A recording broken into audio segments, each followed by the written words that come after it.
আচ্ছা, তুমি একটা জিনিস লক্ষ্য করেছো? আজকে রেস্টুরেন্টটা পুরো ফাঁকা, মানে তুমি আর আমি ছাড়া কেউ নেই।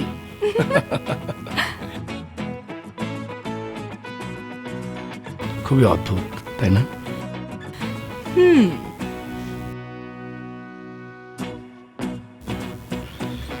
আমার কি মনে হয় জানো? কি? তোমার আমার ভালোবাসা এই পৃথিবীর সবাই গ্রহণ করেছে।